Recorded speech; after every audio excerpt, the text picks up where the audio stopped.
কুমলীয়া যৌৱনৰ স্খলন দেৰগাঁৱৰ আম্বেদকাৰ ভৱনত অনৈতিক কাৰ্য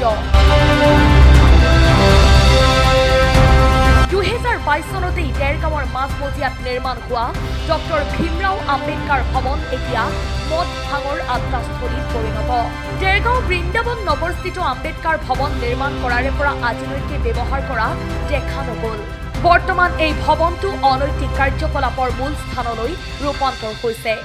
নিশা হলেই ইয়াত বিভিন্ন ধৰণৰ অনৈতিক কাৰ্যকলাপত লিপ্ত হোৱা দেখা যায় যুৱকসকলৰ লগতে যুৱতীকো এই ভৱনৰ ভিতৰত ভাং মদৰ আড্ডাকে ধৰি অনান্য দুষ্কাৰ্যত লিপ্ত হয় বিভিন্ন স্থানৰ পৰা অহা যুৱক যুৱতীসকল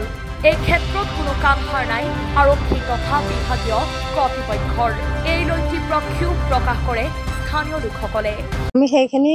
সদায় দেখি আছো সেইখিনি অম্বেদকাৰ ভৱনতো বহুত ল'ৰা ছোৱালী আহি ইয়াত বেয়া বেয়া পদ্ৰৱ কৰি আছে সেইখিনি যাতে প্ৰশাসনে ব্যৱস্থা এই ঘৰটো যদি ব্যৱহাৰ কৰিব না তেতিয়া ঘৰটো ভাঙি পেলাওক আমাৰ অশান্তি হৈছে আমাৰ আমি ওচৰ চুবুৰীয়া হিচাপে নিজে লাজ পাইছো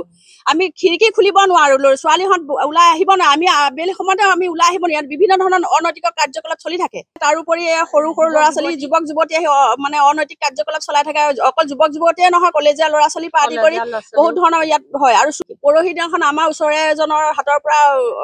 লক্ষাধিক টকাৰ হয় এই বছৰতে নামঘৰৰ ফ্ৰণ্টত এইটো তাৰ পৰা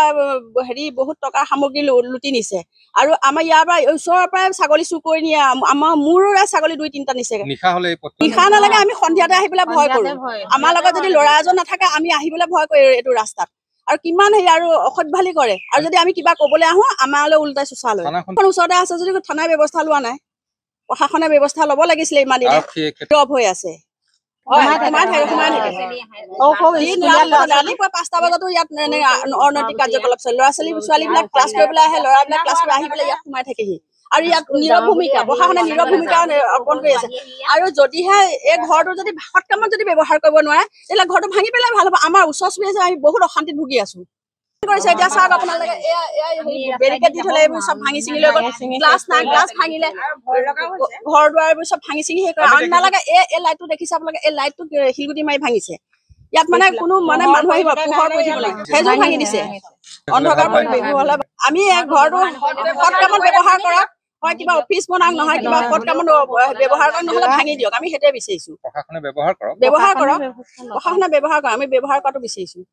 মই ভালদি ৰাতিপুৱা গধূলি যাওঁ বজাৰলৈ যাওঁ বা দোকান বেংক কিনিবা যাওঁ তেতিয়া সৰু সৰু কলেজৰ ল'ৰা ছোৱালী গাৰ্লছৰ সৰু সৰু ছোৱালী 18 বছৰ তলৰ এইবিলাক ল'ৰা ছোৱালী দিনটো কলেজলৈ আহোঁ বুলি স্কুললৈ আহোঁ বুলি ইয়াত সোমাই থাকে মানে এনেকৈ চাবলৈও লাজ লগা দৃশ্য মানে ল'ৰা আৰু ছোৱালী তাৰমানে সোমাই মানে এনেই নাথাকে মানে যি কৰ্ম কৰি থাকে মানে একদম দিন এইখিনি ষ্টেপত আনকি বান্ধৱী এজনী লৈ আহে বান্ধৱীজনী সেই তাত বহাই থয় আৰু ল'ৰা ছোৱালী ভাল সেইখিনিত মানে যিটো দৃশ্য মানে ক'ব নোৱাৰি যিটো দৃশ্য মানে ক'ব নোৱাৰি আৰু ঘৰৰ ওচৰতো মানে বিহাৰী মানুহ এজনী আছিলে তেওঁ অকণ অসুস্থ হৈছিলে অসুস্থ হোৱাৰ কাৰণে তেওঁ ডিব্ৰুগড়লৈ গৈছিলে 24 দিনত গৈছিলে 24 দিনৰ মূৰত আহিলে অহাৰ পিছত দেখিছে তেওঁ ভিতৰত বস্তু একোৱেই নাই ইনভাৰ্টাৰ পৰ্যন্ত উঠাই লৈ গ'ল থানাখনৰ পৰা বেছি দূৰ নহয় কাণ্ড এতিয়া বেছি হৈছে আমাৰ দেৰগাঁৱত নিৰাপত্তাহীনতাত ভুগিছো আমাৰ নিৰাপত্তা নাইকিয়া হৈছে আমি সন্ধিয়া তালৈ ওলাই আহিব নোৱাৰো ইমানেই ভয় লগা হৈছে সন্ধিয়া আমি ওলাই আহিব নোৱাৰা হৈছো ৰাতিটো দূৰৰ কথা আমাৰ সন্ধিয়া হয় সেইটো আমি শুনিবলৈ পাইছো বাৰু মই কালিহে মই গম পাইছো বাৰু কথাটো সেইটো আমাৰ এইডোখৰ নহয় ইটো ৰাস্তাত মানে এই যিটো গোলাঘাট হেমচন্দ্ৰ গোস্বামী পথ সেই পথেদি এইফালে তাৰ আমাৰ ভিতৰুৱা ৰাস্তা হয় এইটো স্মৃতি পথাৰ বৃন্দাবন নগৰ হয় গতিকে এই পথছোৱাতে মানে চুৰ ডকাইতি মানে অবাধ গতিত আহ যাহ চলি থাকে আমাৰ বৃন্দাবন নগৰ মেলা আহিলে কিন্তু আমাৰ নামঘৰ দুবাৰকে চুৰি হৈছে মেলা আহিলে চুৰ হয় নামঘৰ দুবাৰকে চুৰি হৈছে সেইফালে সেই মানুহগৰাকীৰ বস্তু চুৰি হৈছে দুবাৰ আৰু এইখিনি পথত ছাগলী নিয়ে থাকে আন নালাগে নাগৰিক মঞ্চৰ এই জ্যেষ্ঠ নাগৰিক সন্থাৰ এই অফিচ বনাই আছে তেওঁলোকে ইয়াৰ পৰা ৰদ চুৰ কৰি নিছে দেৰগাঁৱৰ পৰা হেমন্ত বৰাৰ ৰিপৰ্ট অসম